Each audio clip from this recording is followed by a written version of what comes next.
भुजौ कनकावदातौ संकीर्तनैकपितरौ कमलायताक्षौ विश्वम्भरौ द्विजवरौ युगधर्मपालौ वन्दे जगत्प्रियकरौ करुणावतारौ कालन्नष्टं भक्तियोगं निजं यः प्रादुष्कर्तुं श्रीकृष्णचैतन्यनाम आविर्भूतस्तस्य पादारविन्दे गारं गारं लियतां चित्तभृङ्ग नित्यानन्द नमस्तुभ्यं प्रेमानन्दप्रदायिने कलौ कल्मषनाशाय जाह्नवापतये नमो बर्हापीडाभिरामं मृगमदतिलकं कुण्डलाक्रान्तगण्डं कञ्जाक्षं कम्बुकण्ठं स्मितशुभगमुखं साधरेणस्तवेणुं श्यामं शान्तं त्रिभङ्गं रविकरवसनं भूषितं वैजयन्ता वन्दे वृन्दावनस्थं युवतिशतवृतं ब्रह्मगोपालवेशं महाभावस्वरूपातं कृष्णप्रिया वरीयसी प्रेमभक्तिप्रदे देवी राधिके तं नमाम्यहं वृन्दावै तुलसीदेव वै प्रिया वै केशवस्य च कृष्ण भक्ति प्रदे देवी सत्यवत्यै नमो नमो वाञ्छाकल्पतरुभ्यश्च कृपासिन्धुभ्य एव च पतितानां पावनेभ्यो वैष्णवेभ्यो नमो नमो तुलसीकाननं यत्र यत्र पद्मपुराणी च पुराणपठनं यत्र तत्र सन्निहितो जय रूप सनातन भट्ट रघुनाथ श्रीजीव गोपाल भट्ट दास रघुनाथ এই ছয় গোসাইয়ের করি চরণ বন্দন যাহা হইতে বিঘ্ন নাশের অভীষ্ট পূরণ নারায়ণং নমস্কৃত্য নরং চৈব নরোত্তমং দেবীং সরস্বতীং ব্যাসং ততো জয়ং উদীরয়েৎ নমো ধর্মায় মহতে নমো কৃষ্ণায় বেদসে ব্রাহ্মণেভ্যো নমস্কৃত্য ধর্মাन् বক্ষ্যে সনাতনम् वन्देऽहं श्रीगुरो श्रीयुतपदकमलं श्रीगुरून् पुष्टमांश्च श्रीरूपं साग्रजातं सहगण रघुनाथान्वितं तं सजीवं साद्वैतं सावधूतं परिजनसहितं श्रीकृष्णचैतन्यदेवं श्रीराधाकृष्णपादान् सहगण ललिता श्रीविशाखान्वितांश्च गुरवे गौरचन्द्राय राधिकायै तदालये कृष्णाय कृष्णभक्ताय तद्भक्ताय नमो नमो दिनादौ मुरारे निषादौ मुरारे दिनार्थे मुरारे निषार्थे मुरारे दिनान्ते मुरारे निशान्ते मुरारे तमेक गतिर्नस्तमेक गतिर्न अनर्पित चरिङि चिराते करुणयावतीर्ण कलौ समर्पयतु उन्नत उज्ज्वल रसां स्वभक्तिश्रियं हरिपुरट सुंदर दूती कदम्ब सन्दीपित सदा हृदय कंदरे सुरतु बसचि नंदन अद्वैत प्रकटीकृत नर हरिपृष्ठ स्वरूप प्रिय नित्यानंद सक सनातन गति शिरूपहितकेतन लक्ष्मी प्राणपति गदाधर रसोल्लासी जगन्नाथ सांगोपांग सपार्षद सदतां देव शचि नंदन संसार सिंधु तरणे हृदय यदि स्यात् संकीर्तनामृत रसे रमते मनश्चेत् प्रेमाम्बुधौ विहरणे यदि चित्तवृत्ति चैतन्य चंद चरणे शरणं प्रयातु हरे कृष्ण कृष्ण कृष्ण हरे हरे हरे राम राम राम हरे हरे निगम कल्पतरर गलितं फलं शुकमुखादि अमृतद्रव संयुतं पिबत भागवतं रसमालयं मुहुरहो रसिका भुवि भावुका नित्यानंद सहित गौरांग जय जय शुनिले चैतन्य कथा भक्ति लभ्य हय निताय गौरी सीतानाथ प्रेमानंदे एकबार हरि हरि बोलो निताय गौरी सीतानाथ प्रेमानंदे एकबार हरि हरि बोलो निताय गौरी सीतानाथ प्रेमानंदे एकबार हरि हरि बोलो হইয়াছেন হবেন আমার মহাপ্রভুর যত দাস সবার চরণ বন্দি দন্তে করি ঘাস ভজ শ্রীকৃষ্ণ চৈতন্য প্রভু নিত্যানন্দ শ্রী অদ্বৈত গদাধর শিবাসাদি গৌর ভক্ত বৃন্দ। জয় লক্ষ্মী নারায়ণ জয় লক্ষ্মী নারায়ণ, লক্ষ্মী নারায়ণ জয় লক্ষ্মী নারায়ণ, লক্ষ্মী নারায়ণ জয় লক্ষ্মী নারায়ণ, জয় লক্ষ্মী নারায়ণ জয় লক্ষ্মী নারায়ণ জয় জয়। সমবেত ভক্তবৃন্দের চরণে আমার কোটি কোটি দণ্ডবত প্রণিপাত। পূর্ণ বৈশাখ মাসে লক্ষ্মীনারায়ণের শ্রী মন্দিরে রাধা মাধবের লীলা কথা কিঞ্চিত বর্ণনা করব। মহাপ্রভু সনাতন গোস্বামীপাদকে বলেছেন 64 ভক্তি অঙ্গের কথা। প্রহ্লাদ তার পিতা হিরণ্যকশিপুকে বলেছিলেন ভক্তির 9টা অঙ্গ, ভক্তি মহারানীর 9টা অঙ্গ। এই যে কোনো একটা অঙ্গকে যদি কেউ স্পর্শ করে তাহলে ভক্তি মহারানী তাকে কৃপা করে। এই 9টা অঙ্গ কি কি? শ্রবণং কীর্তনং বিষ্ণু শরণং পাদ সেবনং অর্চনং বন্দনং দাস্যং সক্ষমাত্ম নিবেদনম ইতি পুংসার পিতা বিষ্ণু ভক্তিশ্চেত নবলক্ষণা। এই শ্রবণ কীর্তন স্মরণ বন্দন দাস্য আত্মনিবেদন সখ্য এবং আত্মনিবেদন, এই যে 9টা ভক্তি অঙ্গের কথা বললেন। কেমন করে? পুংসার পিতা আগে ভগবানে অর্পণ করে যাজন করতে, অর্থাৎ শ্রবণটা যে করছি লক্ষ্মীনারায়ণ প্রীত হবেন বলেই শ্রবণটা করছি,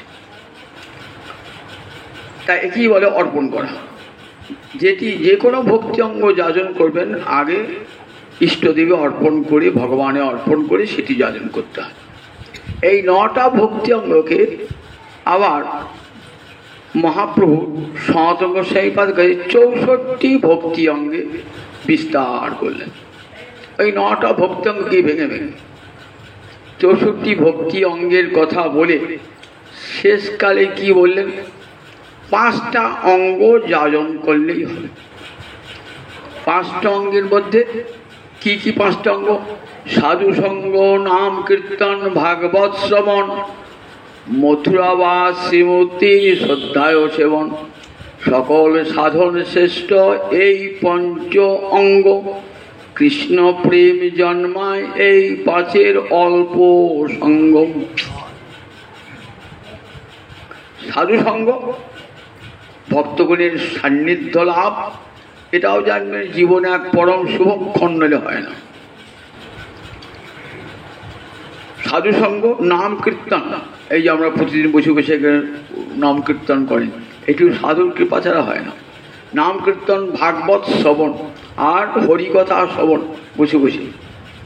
আর মথুরাবাস মানে ধামে বাস, মনে মনে যেখানে ধাম নয়, আমরা তো কাটোয়া ধাম, যেখানে ধাম নয় মনে মনে ভাবছি আমি সেই ধামে বসে, ব্রজ ধামে বসে, নবদ্বীপে বসে আমি ভজন করছি। আর শ্রীমূর্তির শ্রদ্ধায় সেবন, ভগবানের যে শ্রীমূর্তি অর্চাবতার বলা হয়, অর্চাবতার একে মনে করবেন না পাথরের পুতুল। একবার সাক্ষাৎ যেদিন প্রাণ প্রতিষ্ঠা হয়েছে না, সেদিন সাক্ষাৎ লক্ষ্মীনারায়ণ, একবারে সাক্ষাৎ লক্ষ্মীনারায়ণ, সাক্ষাৎ গৌরহরি, সাক্ষাৎ আরমদক। ওই যে প্রাণ প্রতিষ্ঠা করা হয় না, তখনই বলা প্রাণ প্রতিষ্ঠার পর একবারে সচ্চন্দ মূর্তি এবং পরম শ্রদ্ধা, হেলাফেলা করে নয়, পরম শ্রদ্ধা করে সেবা করতে বলেছেন। পূজা নয়, সেবা। পূজা আর সেবার মধ্যে পার্থক্য আছে। ঢাক ঢোল বাজিয়ে হইচই করে বিভিন্ন উপচারে পূজা দেওয়া আর গোবিন্দ সেবা, গৌর সেবা, দুটোর মধ্যে অনেক পার্থক্য আছে। পূজাতে অনুরাগ থাকে না, বাইরের আড়ম্বরটাই প্রধান। আর সেবাতে কি থাকে? অনুরাগ, ভালোবাসা।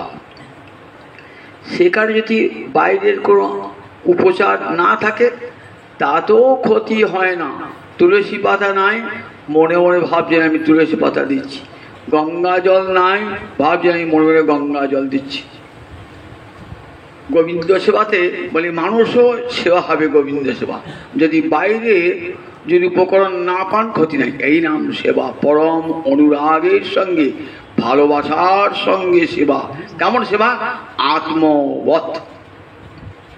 আপনি আপনার ছেলেকে, স্বামীকে যেমন করে সেবা করছেন তেমনি করি লক্ষ্মীনারায়ণের সেবা, তেমনি করে রাধা মাধবের সেবা।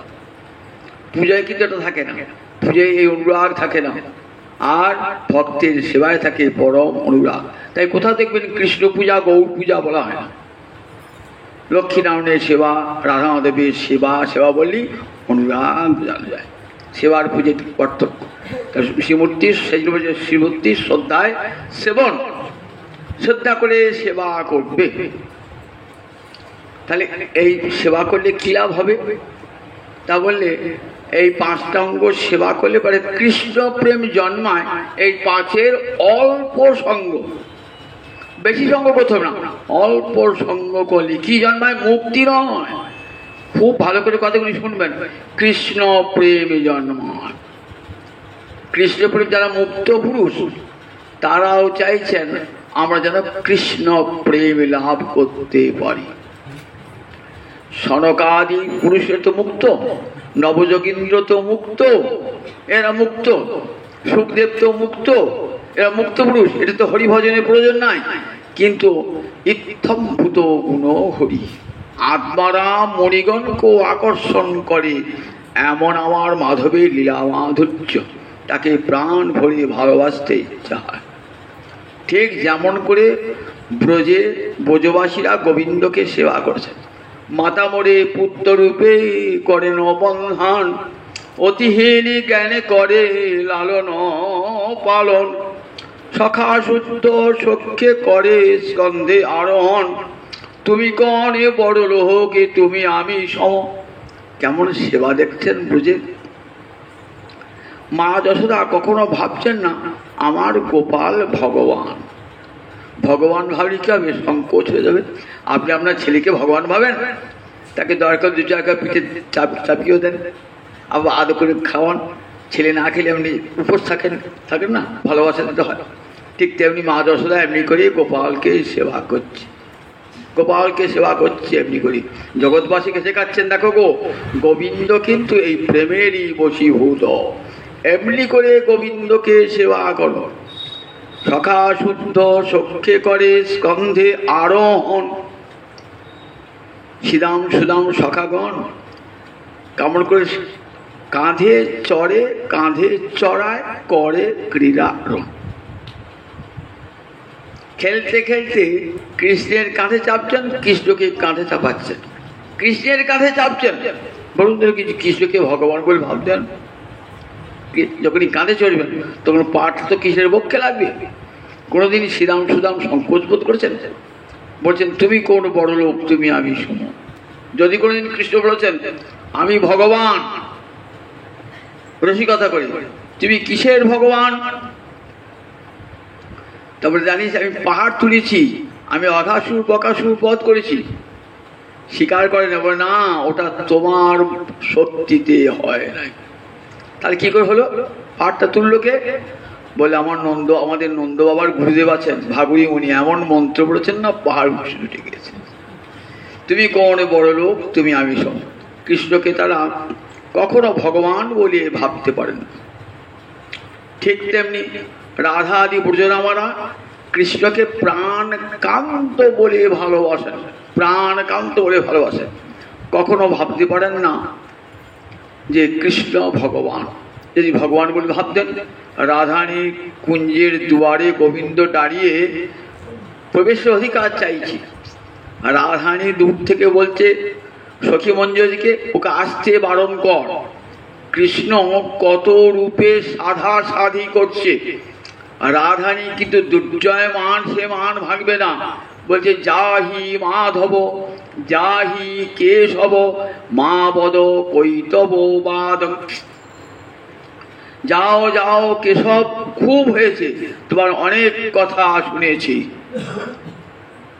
যাও যাও কেশব, মা বদ কৈতব, কৈতব মানে কপটতা, তোমার কপট কথা শুনবো না, বলো না, কপট কথা বলো না। ভগবান কি কেউ বলতে পারে কথা যে ভগবান তুমি কপট? সত্যস্বরূপ ভগবান তিনি মিথ্যা বলেন নাকি? বলে হ্যাঁ, তিনিও কি করেন, ভক্তের সঙ্গে লীলা করবার জন্যে ভগবানও মিথ্যা বেশ ধারণ করেন। মিথ্যা নইলে লীলাটা হবে কি করে? লীলাটা হবে কি করে? তাই বৃন্দাবনে দেখুন এমনি করে চার রসের খেলা, দাস্য সখ্য বাৎসল্য মধু রক্ত পত্রক, এরা দাস রসের প্রতীক। দাস রসের, দাস রসটা কিরকম? দাস হয়ে গোবিন্দের সেবা। কেমন সেবা? এমন সেবা কারণ তারা কৃষ্ণকে ভগবান বলে ভাবতে পারেন না। আমাদের নন্দ বাবার ছেলে এই বলে কি করেন, এই যখন তখন গরু চড়িয়ে এলেন, জামাটা খুললেন, বাসিটা সরিয়ে দিলেন, মুখটা ধুয়ে দিলেন, চরণটা ধুয়ে দিলেন। ঠিক যেমন সেবকের দাসের যেমন সেবা তেমনি সেবা করে। কখন কোনো প্রয়োজন হলে ভৎসনা করেন, ধমক দেন। দেখেছেন তো দাসেদের এই ক্ষমতা পর্যন্ত আছে, দাস রসের সেবা আছে। তো ধরুন আমরা বাড়িতে একটা বহুদিন ধরে পুরাতন গুরুত্ব আছে, এবার সে দাদুর সেবা করেছে, তার বাবার সেবা করেছে, এবার নাতির সেবা করছে। নাতিরা কি কেউ ওঠে? কখনো ধমকারিয়ে দেবে, কারণ বলে আমি তো দাদুর সেবা করছি, তো বাবার সেবা করছি, তুমি কে? দেখুন দেখেছেন দাসেতে এত জোর জন্মিয়ে যায়, এত ভালোবাসাতে এত জোর জন্মায়। ঠিক তেমনি জোর এসে যায় রক্ত পত্রকে দিক। এই চার রসের খেলা, পঞ্চরসের সেবার মধ্যে শান্ত রসটি বৃন্দাবনে নাই। চারটি রস বৃন্দাবনে বিদ্যমান। এই চার রসের খেলা ভগবান দেখালেন জগৎকে। কেন দেখালেন? বলেন দেখো ব্রজের ভাবটি কেমন দেখো, আর ব্রজের বাইরে ভাবটি কেমন দেখো। ব্রজের বাইরে সবাই আমাকে ভগবান বলে ভালোবাসে। আমি যখন মথুরায়, আমি যখন কুরুক্ষেত্রে, আমি যখন দ্বারকায়, তখন সবাই আমাকে ভগবান বলে, সবাই আমাকে ভগবান বলে। আমার ঐশ্বর্য দেখে তারা মুগ্ধ হয়ে যায়। আর বৃন্দাবনে আমার ঐশ্বর্য দেখলেও তারা মুগ্ধ হয় না। ঐশ্বর্য দেখিলেও নিজ সম্বন্ধ সে মানে। এর নাম গোকুলে কেবল আরতি ঐশ্বর্য না মানে। ঐশ্বর্য দেখিলেও ঐশ্বর্য না মানে। অনেক ঐশ্বর্য ভগবান দেখেছেন বৃন্দাবনে। যখন 6 দিনের শিশু তখন পুতনা বধ হয়েছে, তাহলে কেমন ঐশ্বর্য বলুন দেখি, কেমন ঐশ্বর্য? যখনই ভগবান জন্মান না তখনই লীলার জন্মগ্রহণ লীলা অভিনয় করেন, তখনই দেখবেন 6টা ঐশ্বর্য 4টে মাধুর্য আপনি নিয়ে আসেন। 6টা ঐশ্বর্য 4টে মাধুর্য। 6টা ঐশ্বর্য কি কি? ঐশ্বর্যস্য সমগ্রস্য বীর্যস্য যশস্শ্রিয় জ্ঞান বৈরাগ্যস্যৈব সন্ন্যাং ভব ইতি শ্রুত। 6টা ঐশ্বর্য ভগবানের কি কি? সমগ্র ঐশ্বর্য, সবরাতি এই সমগ্র কথাটা সবেরই বিশেষণ। সমগ্র ঐশ্বর্য, সমগ্র বীর্য, সমগ্র যশ, সমগ্র শ্রী, সমগ্র জ্ঞান, সমগ্র বৈরাগ্য। অন্যান্য মানুষ বা দেবতায় থাকতে পারে অল্প অল্প করে, সমগ্রভাবে নাই, কিন্তু কৃষ্ণে এটি সমগ্র 16 আনায় আছে। তাই সমগ্র কথা বলেছে। সমগ্র ঐশ্বর্য ভগবানের কিরকম? শিব ব্রহ্মাদিকেও পর্যন্ত তার শাসনে আনতে পারেন। সৃজামি তন্নিযুক্ত হং হরো হরতি তদ্বশ। ব্রহ্মা বলছেন আমি যে সৃষ্টি কার্য করি সেটা আমার শক্তিতে নয়, তন্নিযুক্ত হং। গোবিন্দ আমাকে এই পদে বসিয়েছেন, নিযুক্ত করেছেন, তারই আদেশে ছাড়ি দেওয়া অধিকার বলে আমি সৃষ্টি করি। আসল সৃষ্টি ভগবান করেন। সেই জন্য ব্রহ্মার সৃষ্টির নাম কি? বিসর্গ। স্বর্গ মানে সৃষ্টি, সেটা ভগবান করে দেন। আর বিসর্গ মানে বিশিষ্টতা, ভগবান সৃষ্টি করে রেখে দিয়েছেন, তারপরে ব্রহ্মাশয় সৃষ্টি করে। যেমন কুরুক্ষেত্রের রণাঙ্গনে কৌরবগণকে ভগবান মেরে রেখে দিয়েছেন। অর্জুন বলছে যুদ্ধ করবো না, যুদ্ধ করবে নাকি, যুদ্ধ তো হয়েই আছে। দেখবে যখন বিষ্ণু দর্শন করেছেন না, তখন কি দেখছেন, ময়া হতাং স্থান, দেখো সব মরে পড়ে আছে। তখন কি যুদ্ধ আরম্ভ হয় নাই, যুদ্ধ আরম্ভ হয় নাই। তার পূর্বে দেখাচ্ছেন গোবিন্দ, দেখো সব ওই দেখো ভীষ্ম, দ্রোণ, কর্ণ, যত যত কুরু বীর আছে না, সব মরে পড়ে আছে। অবাকে দেখছেন অর্জুন, এখন তো যুদ্ধই হলো না, যুদ্ধ হলো বলে সব আমি করে রেখে দিয়েছি। নিমিত্ত মাত্রং ভব সব্যসাচী, আমার ভক্তকে বড় করবার জন্যে আমি তোমাকে নিমিত্ত মাত্র। অর্জুন বীর, সবাই বলবে অর্জুন যে কার বীরত্বে বীর, এটা তো লোকে জানবে না। অর্জুন কার বীর? গোবিন্দের শক্তিতে অর্জুন বীর। যেই গোবিন্দ চলে গেলেন, তখন অন্তর্ধান করলেন, সেই অর্জুন রয়েছে, কিন্তু সেই অর্জুনের সেই শক্তি আর নাই। দেখবেন দ্বারকা লীলায়, আর দ্বারকার যারা দ্বারকা যখন শেষ হয়ে গেল লীলা, তখন মহিলাদিকে আনবার জন্য, দ্বারকার রমণীগণকে আনবার জন্য নিয়ে আসছেন অর্জুন। তো পথিমধ্যে কয়েকজন কৃষক লাঠি পেটা করে অর্জুনকে তাড়িয়ে দিলেন, অর্জুন আনতে পারলেন না। তখন বলছেন দেখো এতক্ষণ অর্জুন সব্যসাচী, তার দুটো বাহুই সমান শক্তিশালী। কার শক্তিতে? গোবিন্দের শক্তিতে সে শক্তিমান। যেই গোবিন্দ প্রকট, আর অর্জুনের শক্তি নাই, শক্তিহীন। আমার ভিতরে গোবিন্দ রয়েছেন, তাই যতক্ষণ তিনি আছেন ততক্ষণ কথা বলছি, চলছি, ফিরছি। যেই তিনি আমার ভিতর থেকে চলে যাবেন, আমার দেহ থাকবে, ইন্দ্রিয় থাকবে, সব থাকবে, কিন্তু আমার জিহ্বা আর কথা বলবে না, আমার চোখ আর দেখবে না, কান আর শুনবে না। তাহলে কার শক্তিতে? ভগবানই রয়েছেন অন্তর্যামী রূপে, পরমাত্মা রূপে, অন্তরাত্মা রূপে রয়েছেন, তার শক্তিতেই আমার যা কিছু। এই জন্যে জগতে যা কিছু ঘটছে সমস্ত কিছুই গোবিন্দের নির্দেশে। এই যে অনন্ত সমগ্র ঐশ্বর্য একমাত্র গোবিন্দ। আবার মহাদেব যে ধ্বংসলীলা করেন, সেটা কার শক্তিতে? মহাদেব ধ্বংসলীলা করেন গোবিন্দের শক্তিতে, মহাদেব ধ্বংসলীলা পরিচালনা করেন। তাহলে কার শক্তিতে হয়েছে? কার শক্তিতে হয়েছে? গোবিন্দের শক্তিতে হয়েছে। যখন বানাসুরের সঙ্গে যুদ্ধ হচ্ছে, শিব বলছেন আমার ভক্তকে বাঁচাও। বললেন দেখো তোমার ভক্তকে বাঁচাবো, জানো ওর অহংকারটা আমি চূর্ণ করে দেবো। জানো আমি কেন বাঁচাবো? জানো তোমার অনুরোধে নয়। ওই বানাসুর কোন বংশে জন্ম জানো? বানাসুরের জন্ম হচ্ছে প্রহ্লাদের বংশে জন্ম।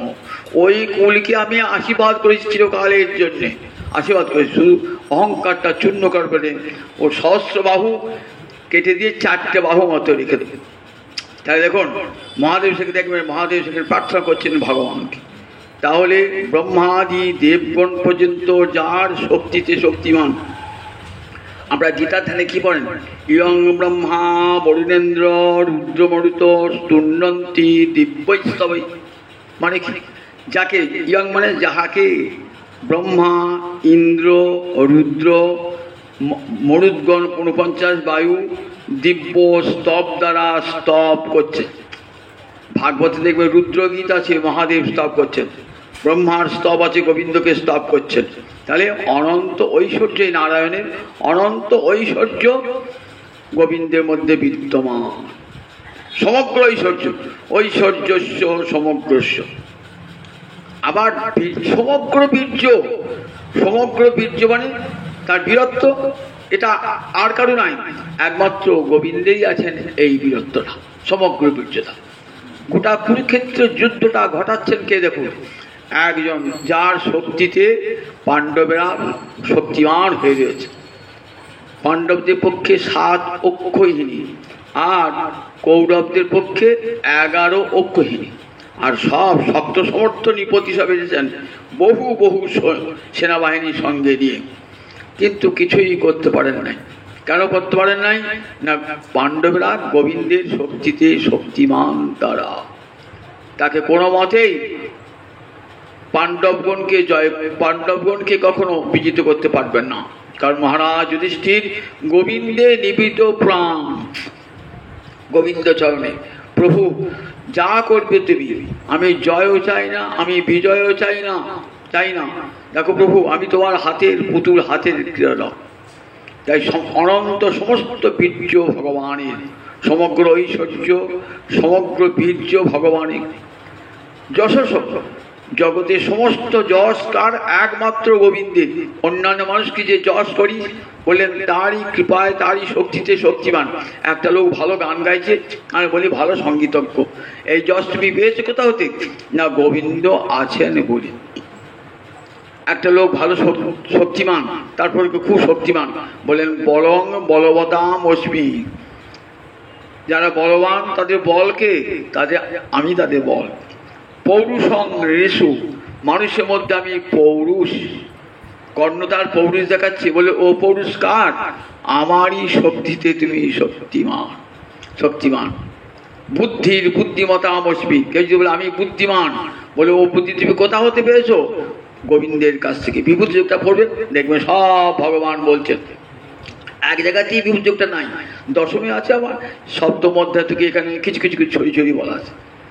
আবার দেখুন জীবনে আমি জল খাচ্ছেন, জলটা তো মিষ্টি কেন? বলছে জলের মধ্যে আমি আছি যে, সে জলটা এত মিষ্টি। কোথা পড়েছে? আমরা সুন্দর কথা পড়েছেন যে জলের মধ্যে আমি রস বেরোইছি, রস জগতে। আবার আমি খাবার খাচ্ছি, সেটাও হজম করেছে কে? অহং বৈশ্যা নর ভূত্বা পচাম্মন্ডং চতুর্বিধম। আমি পেটের ভিতর আগুন রূপে ঢুকি কি করি? ওই 4 প্রকার অন্নকে আমি পাক করে দিই। তাহলে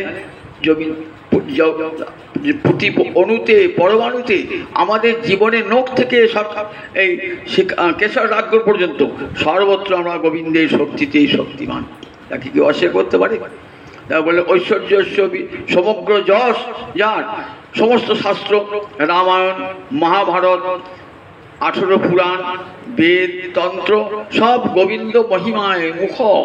গোবিন্দ মহিমায় যে শাস্ত্র হরিকথা বলে না, গোবিন্দ মহিমা বর্ণনা করে না, বললেন যদি ব্রহ্মা স্বয়ং বদে, ব্রহ্মা যদি নিজে থেকে সেই রাষ্ট্র বলে, তথাপি ন শ্রোতব্যম, বলে কখনো শুনবে না সে কথা।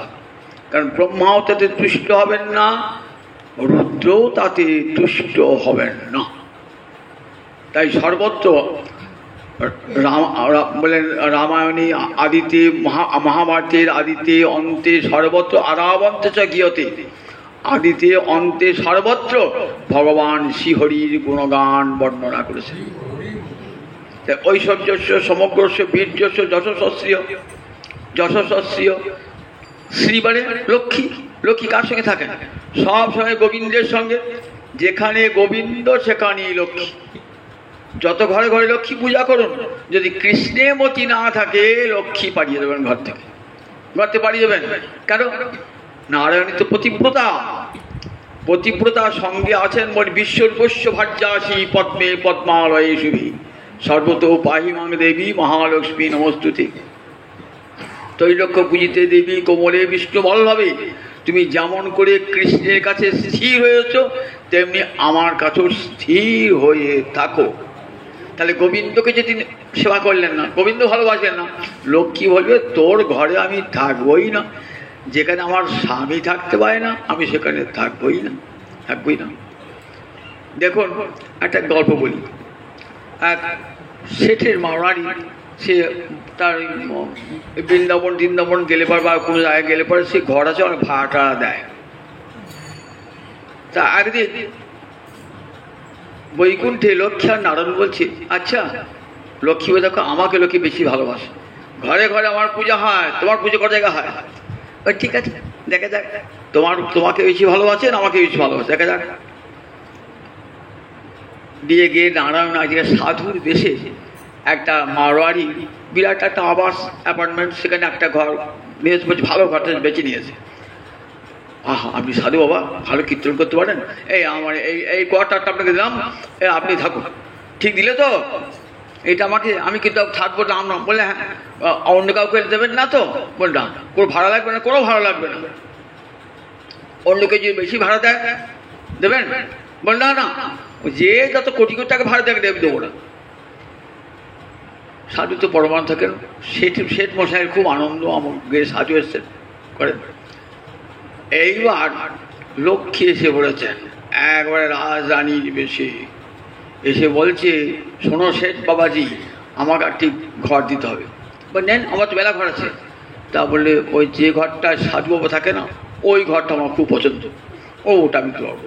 ওটা সাধু বাবাকে দিয়েছি, আমি রোজ 1000 টাকা ভাড়া দেবো।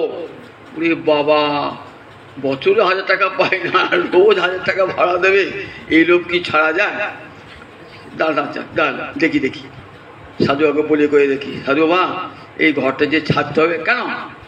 বলে, আমরা তো বিরাম পয়সা থাকতে দিয়েছি, আর একজন রাজরানী এসেছেন, তিনি বলছেন যে রোজ 1000 টাকা করে ভাড়া দেবেন। আপনি যে বললেন কাউকে দেবো না, 1000 টাকা ভাড়া দিলেও দেবো না। দেখুন, আমরা তো ছাপ পোষা মানুষ, 2 টাকা পেলেই সেখানে দিই। আপনাকে যেতে হবে, যদি না জানলাম জোর করি চলে এলেন। লক্ষ্মী দেখাচ্ছেন, দেখো কাকে ভালোবাসে, তোমাকে না আমাকে। ঠিক আছে, এখন সব জায়গায় নয়, চলো। আবার লক্ষ্মী আবার এক জায়গায় নারায়ণ সাধু বসে গিয়েছে। সে সত্যি ভক্ত লোক, সে সত্যি ভক্ত লোক, টাকা পয়সা ধার ধারে না। গোবিন্দ কি ভালোবাসে, থাকতে জায়গা দিয়েছেন দিব, দেখো এই জায়গাটা যদি অন্য কেউ ভাড়া দেয় দেবেন না তো? ভাড়া বল না না, আমি যতদিন খুশি থাকবো। কেউ যদি বলে এসে 1000 টাকা করে ভাড়া দেবো রোজ, দেখি 1 লাখ টাকা করে ভাড়া দেবো, তুমি দেবো না। ঠিক বলছো তো, এক জায়গায় গিয়েছিলাম, তাড়িয়ে দিল সে, দেবে না তো? তা বললে দেবো না। ঠিক তো? বলে হ্যাঁ। এবার সাধু বাবা কীর্তন করছে, ঠিক সেখানে আমার লক্ষ্মী গিয়ে রাজরানী বেশে হাজির। বলছে, দেখো 1000 টাকা কেন, লোক 1 লাখ টাকা করে রোজ ভাড়া দেবো। শেঠ বললেন, 1 কোটি টাকা যদি ভাড়া দেন তবুও দেবো না, 1 কোটি টাকা করে ভাড়া দিলেও দেবো না, ও ঘর আমি সাধু বাবাকে দিয়েছি। লক্ষ্মী ফিরে এলেন। এইবার বৈকুণ্ঠে বলছেন, দেখো সবাই তোমাকে ভালোবাসে তা নয়, অনেক আছে জগতে আমাকেও ভালোবাসে, শুধু টাকা পয়সাই ভালোবাসে না, আমাকেও ভালোবাসে জগতে, এমন লোক আছে। তাই দেখুন, যেখানে গোবিন্দ না, সেখানে লক্ষ্মী সব সময় বিরাজমান। গোবিন্দ যেখানে লক্ষ্মী সেখানে। যেমন কৃষ্ণে তুমি স্থির, তেমনি আমার গৃহে লক্ষ্মীর মন্ত্রে বলা আছে, তেমনি তথা ভব মই স্থিরা। যথা কৃষ্ণে যেমন তুমি স্থির, কৃষ্ণের বাম পাশে রয়েছ, কখনো সেখান থেকে কোথাও যাও না, ঠিক তেমনি আমার গৃহে থাকো। তাহলে কৃষ্ণটিকে বাদ দিয়েছেন, কৃষ্ণ সেবাটি বাদ দিয়েছেন, লক্ষ্মী সেবা করছেন খুব ধুমধাম করে, পুজো করি। এর গোবিন্দ সেবার নাম নাই, লক্ষ্মী থাকবে? লক্ষ্মী বলে আমি তো পতিব্রতা, যেখানে পতির সেবাই হয় না সেখানে সতী কোনোদিন যায় না। তাহলে শ্রীদেবী শ্রীনিকেতন গোবিন্দের চরণ গোপীরা গোপীগীতিতে গাইছেন, কৃষ্ণ বিরহে, যখন কৃষ্ণকে দেখতে পাচ্ছে না, কৃষ্ণহারা হয়ে ব্রজ গোপীরা যমুনার তীরে বসে গান গাইছে। প্রণত দেহিনাং পাপ কর্ষণং, প্রণত দেহিনাং পাপ কর্ষণং, ফণিফণার্পিতং তে পদাম্বুজং। বলছেন, দেখো তোমার চরণ পদ্মকে প্রণত দেহি না, প্রণত জনের যারা তোমার চরণে প্রণত, তাদের প্রপন্ন জনের আশ্রয় স্বরূপ তোমার এই দেহ। শ্রীনিকেতনম, শ্রীদেবী সব সময় তোমার চরণে বাস করছেন। শ্রীদেবী লক্ষ্মী দেবী তোমার শ্রীনিকেতনম, নিকেতন মানে বাড়ি ঘর। লক্ষ্মী তোমার বাড়িটা কোথায়? বলে গোবিন্দের চরণটাই তো আমার বাড়ি। লক্ষ্মীর স্থান কোথায়? বক্ষে, কৃষ্ণের বক্ষের স্থানই তো হবে লক্ষ্মী। বাম দিকে দেখবি একটা স্বর্ণ রেখা আছে, বাম দিকে একটা স্বর্ণ রেখা আছে, সেই স্বর্ণরেখাটা কে? নারায়ণের বাম দিকে দেখবে একটি সোনা হলুদ রং থাকে, সেটা হলো লক্ষ্মী। বাম দিকে রয়েছে লক্ষ্মী থাকে সবসময় বাম পক্ষে রয়েছেন তো, কিন্তু তথাপি লক্ষ্মীর কি অভিমান? আমি কৃষ্ণ পদদাসী, গোবিন্দের চরণ সেবা করতে তিনি ভালোবাসেন। সব বক্ষ থেকে নেমে এসে গোবিন্দের চরণ সেবা করছে। দাসী করে সেবা, দাসী সেবা করে দাসী অভিমানী। পতিব্রতা শিরোমণি যারে কহে বেদবাণী, বেদবাণী যাকে পতিব্রতা শিরোমণি বলেছেন, সেই লক্ষ্মী দেবী তার চরণ সেবা করছেন নিরন্তর। তাহলে গোবিন্দ সেবা করলে কোনো লক্ষ্মী ছাড়া হবে না? কিন্তু গোবিন্দ সেবা যদি না করে তাহলে লক্ষ্মী ছাড়া, কিন্তু সেখানে লক্ষ্মী নাই, নারায়ণের সেবা নাই, লক্ষ্মী সেখানে কোনোদিনই যান না। তাই বলে দেখো, ওই ঐশ্বর্যস্য সমগ্রস্য বীর্যস্য যশস্য জ্ঞান ও বৈরাগ্যস্যৈব সন্ন্যাং ভগ ইতি সিদ্ধ। জ্ঞান এবং বৈরাগ্য, সমগ্র জ্ঞান সমগ্র বৈরাগ্য। জ্ঞান মানে স্বয়ং ভগবান বললেন, ভগবান নিজেই অদ্বয় ব্রহ্মতত্ত্ব জ্ঞান স্বরূপ। তিনি জ্ঞান, তিনি জ্ঞাতা, তিনি জ্ঞেয়। জ্ঞান হচ্ছে করণ, অর্থাৎ যার দ্বারা জানা যায় তাকে বলে জ্ঞান, যে জানে তাকে বলে জ্ঞাতা, আর যেটা জ্ঞাতব্য বস্তু বলে জ্ঞেয়। তাহলে জ্ঞেয়, জ্ঞাতা, জ্ঞান, যার দ্বারা জানা যায় তাকে জ্ঞান বলে। বলে গোবিন্দ নিজেই জ্ঞাতা, গোবিন্দ নিজেই জ্ঞেয়, গোবিন্দ নিজেই জ্ঞান। সত্য অনন্তম সত্য অনন্তম জ্ঞান অনন্ত রূপ। বলে ভগবান স্বয়ং সত্য স্বরূপ, তিনি জ্ঞান স্বরূপ, জ্ঞান ঘন বিগ্রহ। এটি বলে সম্বিত শক্তি, সৎ চিৎ আনন্দ। আমরা বলেন না ভগবান সচ্চিদানন্দ, সৎ মানে অস্তিত্ব, তিনি আছেন বলি জগৎ আছে, তিনি আছেন বলি, এটাই তার অস্তিত্ব। আবার সম্বিত মানে জ্ঞান। আমি যে কথা বলছি, খাচ্ছি, চোখে দেখছি, কানে শুনছি, এই যে জ্ঞান। আমি মানুষ চিনছি, পৃথিবীকে চিনছি, বলে কার দ্বারা? বলেন দেখো চৈতন্য শক্তি দ্বারা। সেই চৈতন্যকে স্বয়ং ভগবান শ্রীহরি চৈতন্য স্বরূপ, জ্ঞান স্বরূপ। তাই তিনি সত্যম জ্ঞান অনন্ত ব্রহ্ম, তিনি সত্য স্বরূপ, তিনি জ্ঞান ও স্বরূপ, তিনি সম্বিত শক্তি স্বরূপ। আবার তিনি আনন্দ শক্তি। আপনি যে মনে একটু আনন্দ পান, বলে সেই আনন্দটা ও গোবিন্দের শক্তির আভাস মাত্র। সংসারে আমাদেরকে মায়াদেবী রেখে দিয়েছেন যে আনন্দটা হয়তো ক্ষণিক আনন্দ, কিন্তু সে আনন্দটুকু পাই গোবিন্দের কৃপাতে। এই আনন্দ পাই বলি মনে হয় এই আনন্দ আমার চিরস্থায়ী হোক। এই চিরস্থায়ী আনন্দ করতে গেলে চিন্ময় আনন্দ দরকার।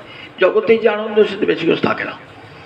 এই ছটা সমগ্র জ্ঞান ভগবানের মধ্যে সমগ্র। এখন যখন ব্রহ্মহরণ গোবৎসহরণ লীলা চলছে, ব্রহ্মমোহন লীলা, তখন কৃষ্ণের বয়স কত? 7-8 বছর বয়স হবে। আচ্ছা, বালক বাছুরগুলো সব ব্রহ্মা হরণ করেছেন। তো কৃষ্ণ বাছুর খুঁজতে গিয়েছেন, গিয়ে দেখলেন একটা বাছুরও নাই। আবার ফিরে এসে দেখছেন যে বালকগুলো খেলা আমার সঙ্গে খেলা করছে, শ্রীদাম সুদাম, তারাও নেই। ভগবান কোথায় গেল তারা? কোথায় গেল তারা? ভগবান খুঁজছে না আজ ভক্তকে। দেখেছেন ভাগবতে এমন মধুর লীলা জগৎ দেখেছেন?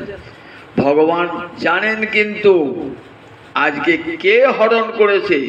ব্রহ্মা হরণ করেছেন। আজ ব্রহ্মাকে মঞ্জু মহিমা দর্শন করাবেন, মধুর মহিমা ব্রহ্মাকে দর্শন করাবেন। দর্শন করাবেন বলেই ভগবানের এই অপূর্ব লীলা। ব্রহ্মা চেয়েছেন গোবিন্দের মাধুর্য আমি নিজের চোখে দেখব। অঘাসুর মোক্ষণ যখন হয়ে গেল, অঘাসুর সাপের বেশি এসেছিল, অঘাসুরের মুখ থেকে সব বালক বাছুরকে বার করলেন, স্বয়ং ভগবান এলেন, আর অঘাসুরের মৃত্যু হয়ে গেল।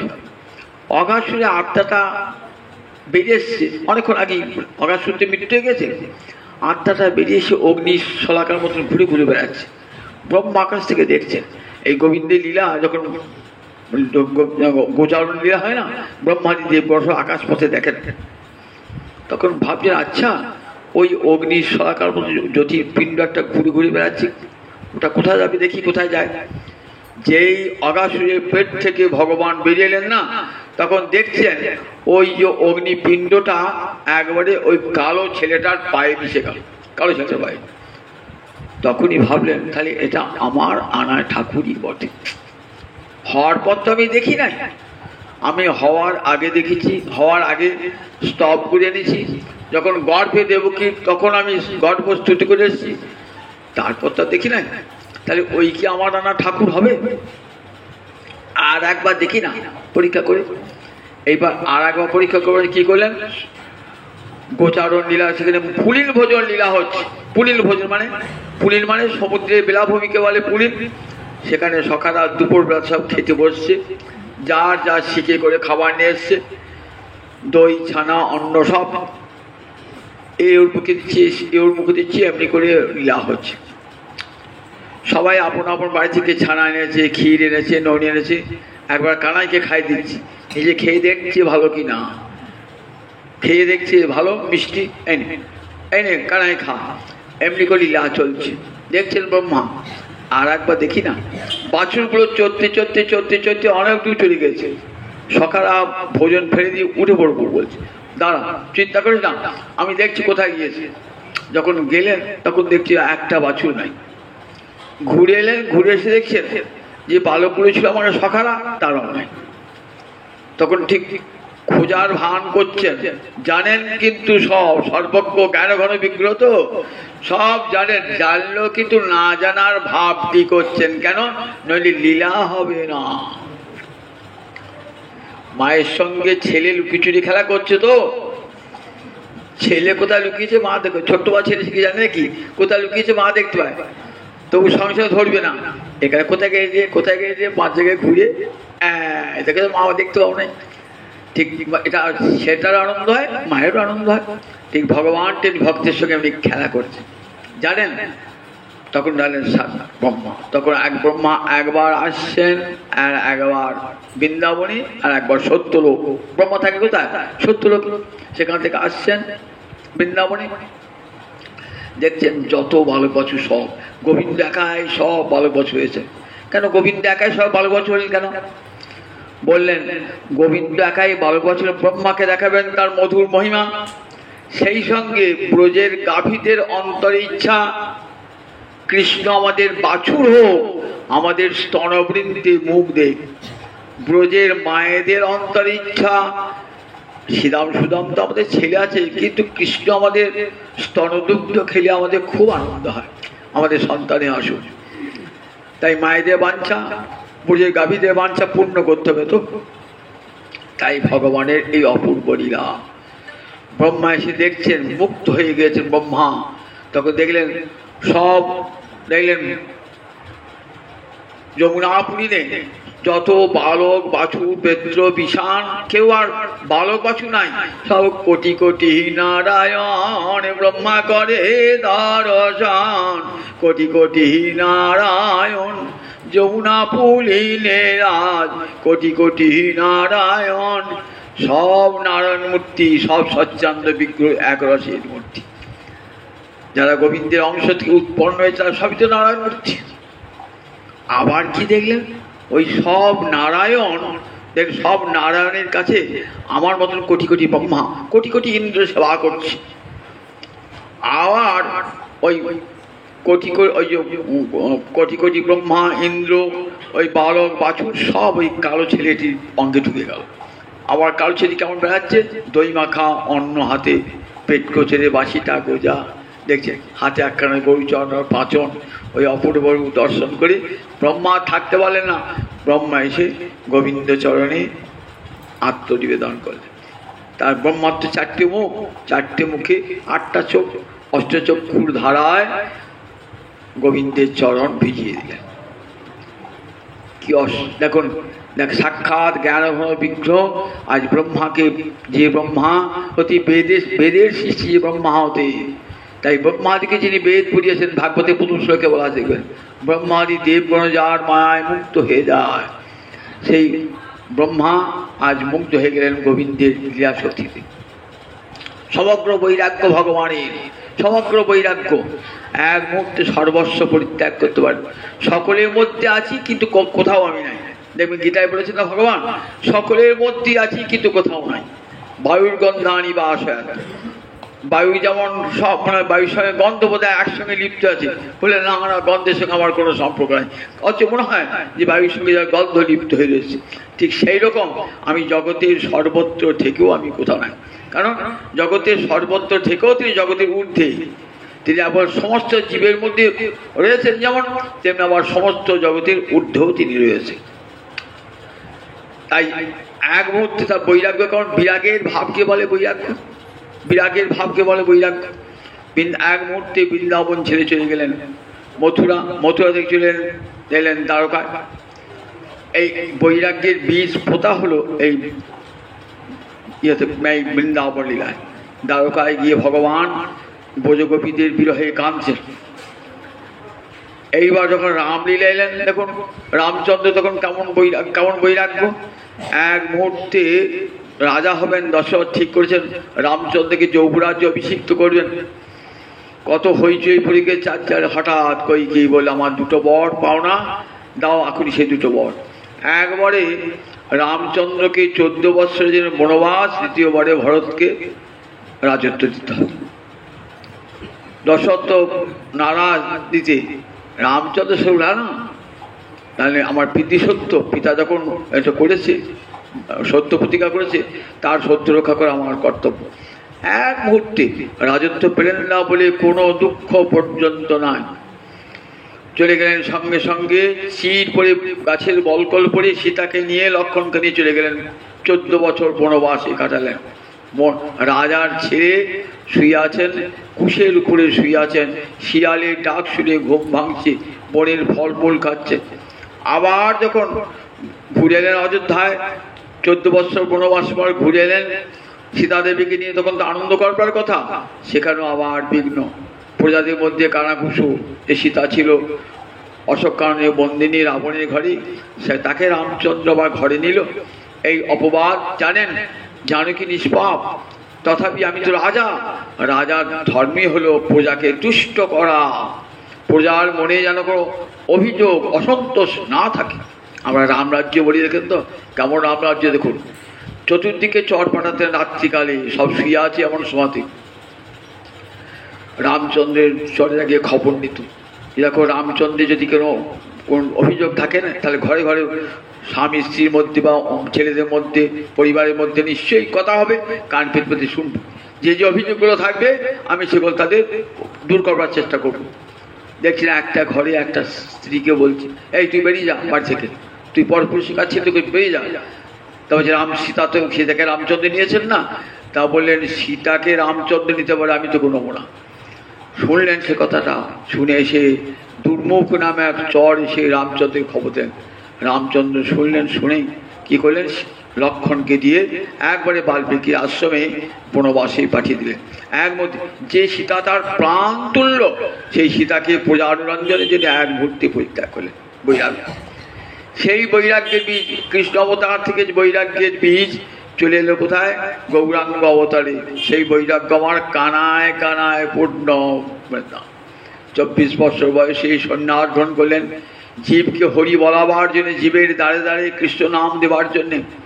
ঘরে বিষ্ণুপ্রিয়া অনাথিনী যুবতী পত্নী, তাকে পরিত্যাগ করলেন।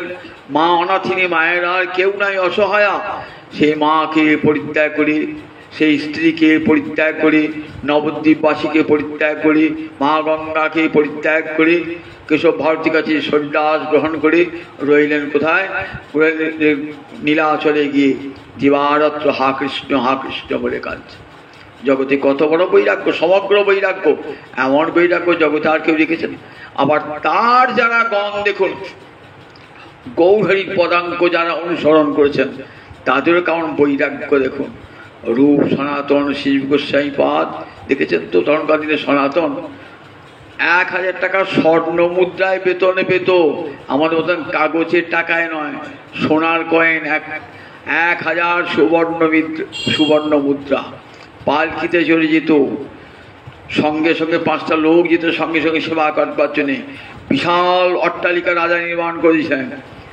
এক মুহূর্তে সর্বস্ব পরিত্যাগ করে গৌর অনুরাগে ছুটলেন কোথায়, কারাগারে রক্ষী তাকে 10,000 স্বর্ণ মুদ্রা উৎকোচ মানে ঘুষ দিয়ে চললেন কোথায়, একবারে কাশীতে গৌর চরণে আত্মসমর্পণ করবার জন্য। কেমন বৈরাগ্য দেখেছে বলুন দেখি? সেখানে গিয়ে কেমন করে সনাতন গোস্বামী পাদ ভগবানের সেবা করছেন দেখেছেন? এমন বৈরাগ্য জগৎ দেখাতে পারেন? এমন বৈরাগ্য জগতে কি কবু কবুচানা চর্বণ কবু উপবাস, ছেঁড়া কাঁথা নেড়া মাথা বহির্বাস, কাঁধে বহির্বাস, লোকে শুধাইলে বলে মুই চৈতন্যের দাস। দেখেছেন কোনোদিন ওই চানা ভাজা কোনোদিন একটু কেউ দিলেন, আহার গ্রহণ করলেন হাতে, ওই করো ভাজন হাতে গ্রহণ করে ঘুরছেন বৃন্দাবনে, কি প্রয়োজন ছিল তার? বলছে এই বৈরাগ্য না থাকলে কখনো ভগবানকে পাওয়া যায় না হৃদয়ে। সব পেয়েছেন বলেই তার এই বৈরাগ্য। যখন গোবিন্দকে পেয়ে যান না তখন সব পাওয়া হয়ে যায়। জগ লব্ধ্বা চাপরং লাভং মন্যতে নাধিগং তদ, গীতায় ভগবান বলছেন না, যাকে লাভ করে মনে হয় সব পেয়েছি, তাই সনাতে কোনো ক্ষোভ ছিল? আমি ভালো করে বিছানায় শুতে পারি না, ঘাসের উপর শুয়ে থাকি, কোনো ক্ষোভ নাই। কৃষ্ণ আনন্দে অন্তর ভরপুর, কৃষ্ণ মাধুর্যে অন্তর ভরপুর।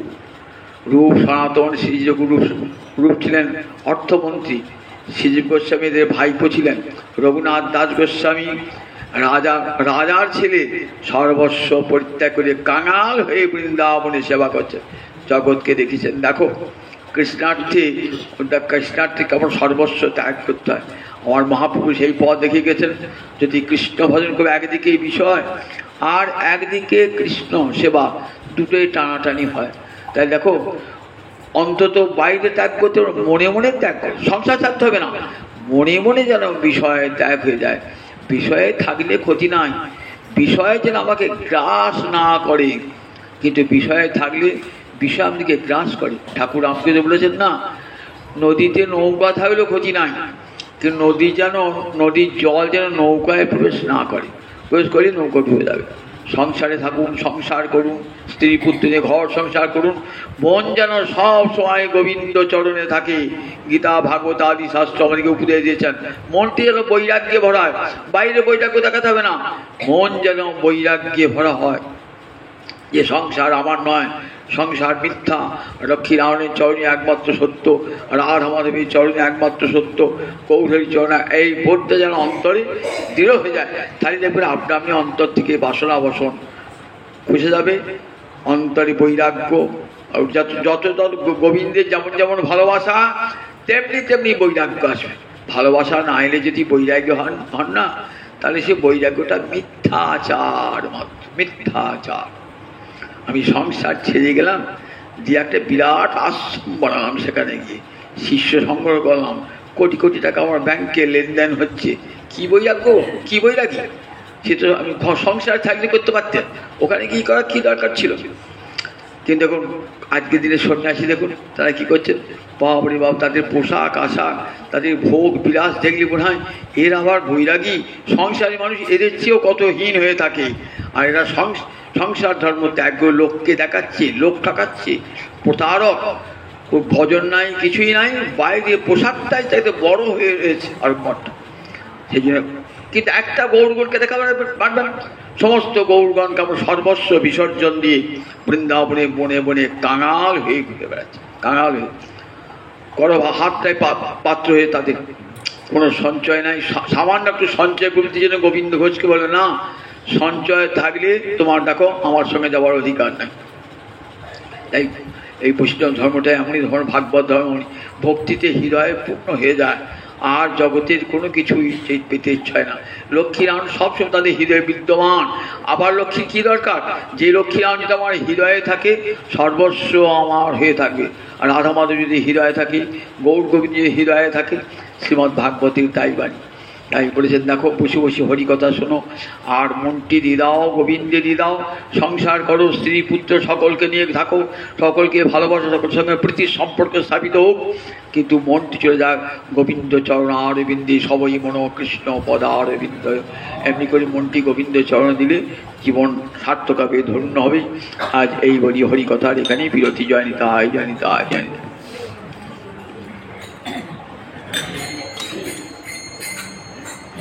জয় জয় রাধে কৃষ্ণ, জয় জয় রাধে কৃষ্ণ গোবিন্দ, রাধে গোবিন্দ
হরি বল